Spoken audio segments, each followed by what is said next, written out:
Press media ஃப்ரெண்ட்ஸுக்கு ரொம்ப ரொம்ப நன்றி. நிறைய ட்ராமா நடக்கிற டயத்தில் நீங்கள் இங்கே வந்து இங்கே கூட இருக்கீங்க. Thank you so much. உங்கள் சத்யாவில் இப்பொழுது ஆடி அதிரடி தள்ளுபடி. எங்கள் வாழ்க்கையில் எது ஒரு பெரிய ட்ராமாவாக இருக்குது. ஏன்னா இன்னும் 2 நாள் இந்த படம் ரிலீஸ் ஆக போகுது. அதுக்கு தான் பக்குன்னு நம்ம இருக்கோம்.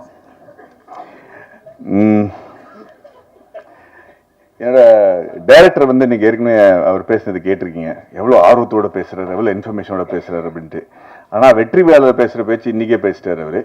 ஸோ அதனால் நான் அந்த நன்றிங்கிறது தான் அந்த அப்புறம் தான் சொல்ல போகிறேன். ஏன்னா எனக்கு நல்ல ஞாபகம் இருக்குது. என் முதல் படம் முடிச்ச அப்புறம் மணி சார் கிட்ட போய் நான் ஒரு நல்ல இமெயில், அப்போ தான் இமெயில் புதுசாக வந்துருச்சு, அவருக்கு நான் இமெயில் எழுதினேன்.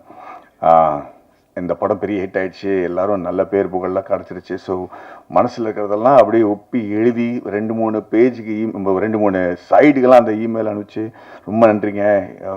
ஒரு பெரிய ப்ரொடியூசரில் கூட தான் மகனுக்கு இந்த மாதிரி ஒரு இன்ட்ரடக்ஷன் கொடுக்க முடியாது அப்படின்னு நிறைய விஷயங்கள் எழுதினேன்.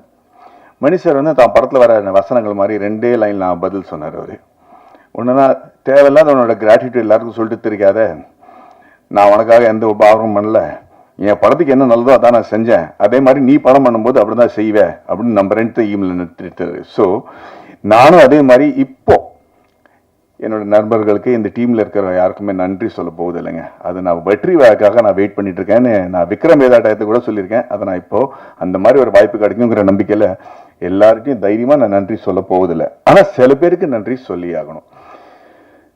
ஜிடி நாயுடுங்கிற ஒரு படம் பண்ணுறதுக்கு முன்னாடி நம்ம என் வாழ்க்கையில் சில ரியல் லைஃப் கேரக்டர்ஸ் அமைஞ்சிருக்காங்க. எனக்கே தெரியாமல், தெரிஞ்சோ தெரியாமலோ நிறைய பேர்.